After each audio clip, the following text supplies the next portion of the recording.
Hi everyone, I am doing a screencastify today to let you know about Theodore Roosevelt, and we're going to go into a little bit about his personality and also his relationship with William Howard Taft, who was his successor. So remember, we're in the progressive unit, and one of the interesting things about the progressive unit is it doesn't start at the top. It doesn't start at the federal government. It starts at the city and state level, as you've seen already by the activities and the readings that you've done. So it takes a while for it to kind of trickle up, if you will, to the presidency. So let's talk about Teddy Roosevelt and how he was not a vanilla president. So remember, before him, all the presidents in what was the Gilded Age were very vanilla, and that means they were hands-off because of laissez-faire. They weren't bad, they were just blocked. They didn't do anything. And remember, presidents initiate, they enforce, they are active, they do foreign policy. Well, there wasn't a lot of that. So now Teddy comes on the scene after McKinley is assassinated. He was McKinley's vice president, and he becomes president in 1901 after McKinley is assassinated. So he ascends to the presidency, and he is instantly a dynamic, very active president. He is not vanilla. He is not laissez-faire. He is not letting the businesses conduct the affairs of the country. He is essentially looking out for the common man. So that is very important to remember. So remember, he is a Republican, but the Republican Party has split, and we have on the right the progressives. I'm sorry, on the left, the progressives, and on the right we have the conservatives or the old guard. So Teddy is a Republican, but he's a progressive Republican. He wants to bring change. He wants to move from laissez-faire to helping the common man, right? And doing that through government and regulation. All right, so one of the first things he does is a little bit about his personality. He knew what it was like to overcome adversity. He knew how to persevere because he had asthma as a young man, and he had to spend many days in his room and in his bed, and he got over that. He became a boxer. He sort of overcame his illness, and it's asthma is a big deal. So he persevered through that, and because of that, he learned those skills, and he was an avid reader because of all the time maybe he spent in bed, plus he was very intelligent.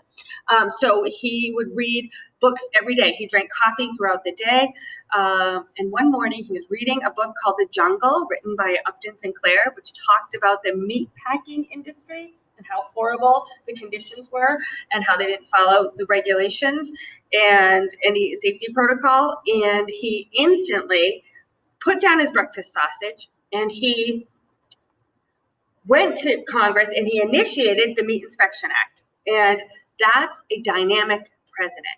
We know that he also did a lot with conservation.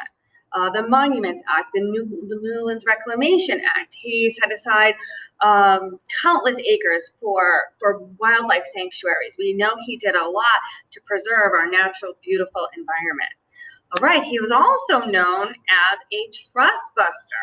He was a little more of a trust regulator, but that's okay. He, again, wanted to break up those trusts or monopolies or the power that the wealthy business owners had over the economy. So he was looking out, again, for the common man.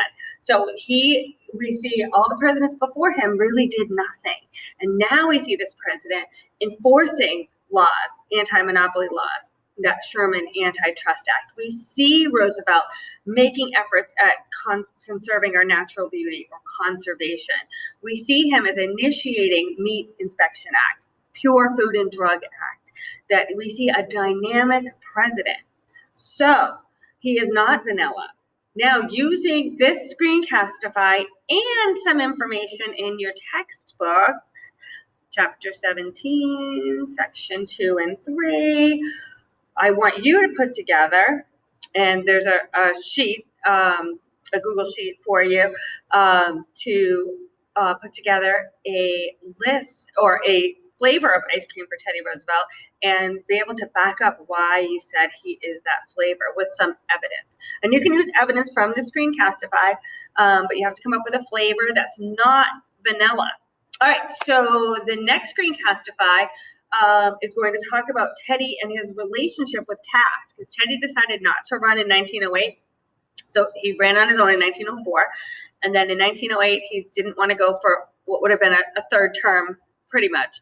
And he picked his best friend, William Howard Taft, to be his successor. And I mean, obviously, the American people voted for him. He's not a dictator. So he picked Taft. Taft accepted. The American people voted him in. And Taft becomes the next Republican president. And we're going to see he was not so progressive. But that's next time. So this time, we just want to focus on Teddy Roosevelt. And I do want to remind you, because some of you didn't pick up on this, there are 4 progressive amendments to the Constitution. So from 1900 to 1920, we see 4 amendments to the Constitution. If you remember, we saw 3 after the Civil War during Reconstruction. So those were 15, 14, and 13, respectively, or 13, 14, 15. So now we pick up, and it's 16th, 17th, 18th, and 19th Amendment. So stay tuned. We're going to talk a lot about those. All right, so that is your Screencastify for today. I hope you enjoyed it. And I'm going to give you lots more info on Teddy Roosevelt and the person that he was in class. All right, bye-bye.